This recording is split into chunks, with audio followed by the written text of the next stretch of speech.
speaker is Julie Hilling, who's the MP for Bolton West, which covers Everton.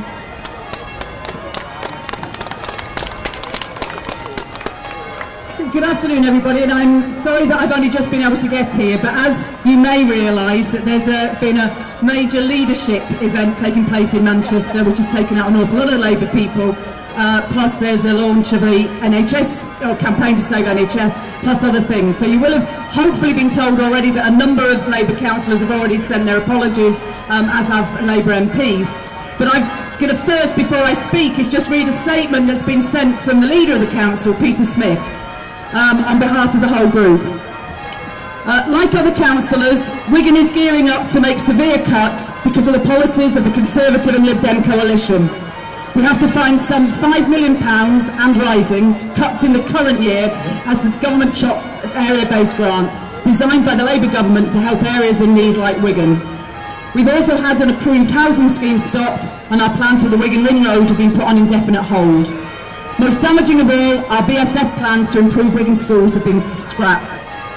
The Coalition's announcement of cuts between 25 and 40% in public spending will be announced in detail during the autumn, but we're planning on cuts of over £55 million over 4 years. We'll be doing what we can to mitigate the impact of these cuts on our most vulnerable by efficiencies such as working with other councils and the third sector and other partners. We shall work with local people and staff to do the best we can, but inevitably we'll be doing less with less resources and less staff.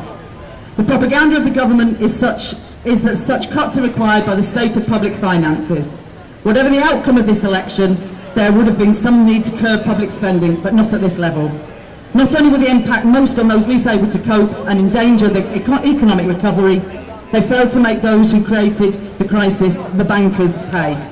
What the Conservatives want, supported by their Lib Dem lapdogs, is to reduce the role of the state and stop providing essential public services. They expect the private sector and charities to step in, just like health provision before the NHS. And at every opportunity, the Wigan Labour Group will expose how this coalition government will ruthlessly make life worse for many in the borough. That was a statement from Peter Smith. I want to talk just a little bit about what's been happening in Parliament and sort of our roles as local MPs. Because it has to be said that we've been working very hard already in terms of the sort of parliamentary role to do what we can to mitigate against the worst effects of this government. But there is a reality. We are in opposition. And there's a reality too that this government is being supported by those Lib Dems. People who never had any mandate to be making the sorts of cuts that they're making on our public services at the moment. Nick Clegg, in his leaflets in Sheffield, actually wrote, "Vote Lib Dem to stop the Tory government." Well, I wonder what on earth has happened to his principles. The Tory government at the moment is just very keen to blame Labour. And I gather that some of your speeches today have already decided that the thing to do is to blame Labour. Well, I have to say, just look at the record over the last 13 years. Look at the improvement that there's been in the health service. Look at what's happened to housing in this borough. Look at what's happened to schools. And then say, is it the Labour government's fault? But I have to say, we had a global economic recession. And our Labour government, at that time, decided that it had to take action. Now, the Tories at the time said we should do nothing. So actually, what would they have done? Let the banks collapse, taking with it our savings, our pensions, our businesses? Or did we have to act?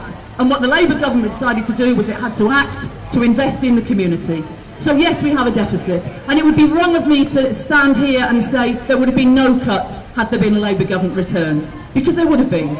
But they would not be the cuts that are taking place now. The Tories are making a choice. What they're choosing to do is pay back the deficit as quickly as they possibly can. Which what that means is that not only do we have cuts next year, but actually our councils, our other organisations having set budget for this year, are actually then having to make cuts in year. They've decided that we don't deserve to have our schools rebuilt. They've decided that we don't deserve to have all of those things that we need, and there's now as well, okay, we'll just have one level of benefit, and those people who can work should work. Well, we'd all agree with that, but it'd be jolly useful to have some blooming jobs to go to. And this is about ideology. This is about the Tories deciding that they don't like the big state. It's about the Tories deciding that they will use the excuse of the economic recession to actually destroy public services. So what are they doing? They're privatising education. They're privatising the health service. And in fact, as somebody said this morning, actually what they're trying to do is take the N out of NHS. Because what we will have is postcode lottery. We'll be putting the health budget, the vast majority of the health budget, in the hands of privateers. Because GPs are not employed by the health service, so where do we make sure that we actually have a national health service that serves our needs? What we will have now is that generation of young people with no hope, that generation of older people with no help. What would Labour have done? What we said we were going to do was actually, we would have to grow our way out of recession. Because if you actually look back in history, 1931, Ramsay MacDonald said, we were faced a huge deficit at the time, what we must do at that time is that we must cut our way out of that recession. It didn't work. We ended up in depression. And my greatest fear now is that we will end up back in that recession, and if we're not careful, we'll end up back in a depression. What we said was we should have raised national insurance. Actually, the fairest tax, because you actually tax the employer as well as the employee. It's on about ability to pay, not VAT. Let's raise VAT to 20%, which means that the poorest in our society pay far more. And actually, if you look at the way that these cuts are hitting our people, they hit on every level. They hit the poorest and those least able to defend themselves all the way across the board. So in terms of, you look at what's going to happen to the care service now, we're going to have more and more elderly people, disabled people, unable to get the care that they need to stay in their homes, unable to get the care that they deserve, and all because of an ideology which says we don't like the big state. So it's all about big society now. So it's all about making sure that people will volunteer to do the jobs of doctors and nurses and house. No, no, no. We now need to do all that we can to campaign against the worst excesses of this government. Wigan Council has no choice. It's not as though Wigan wants to make the cuts that it's supposed to be making now. It has to make those cuts because actually there's no money coming in from the government to do it. So don't let anybody let you think, don't let anybody say to you that this is the fault of the Labour Council or the fault of the Labour government. This is the fault simply, completely of that Lib Dem coalition that's making political choices to what to do for our futures. People are shouting rubbish. Oh yeah? So, Labour's in government? No. Con-Dems are in government, Con-Dems are making the choice.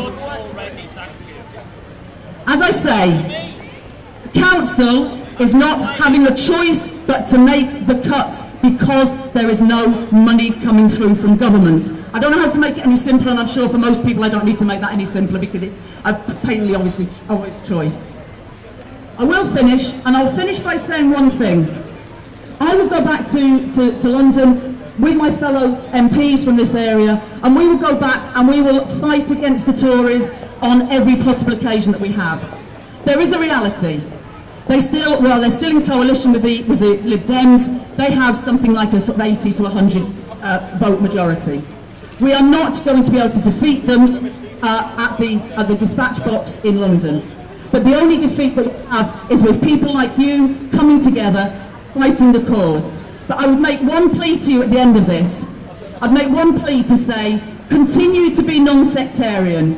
Continue to bring everybody together that can stand together to fight together against these cuts.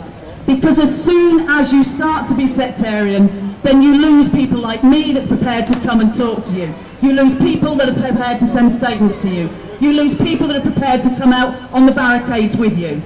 Do not be sectarian. Fight together.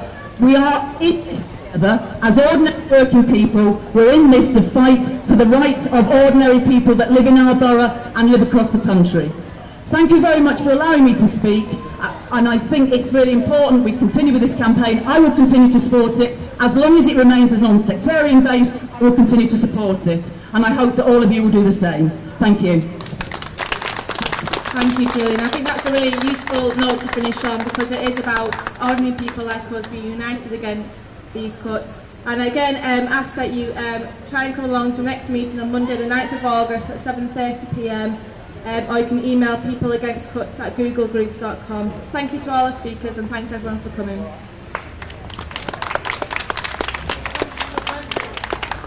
The Boulevard.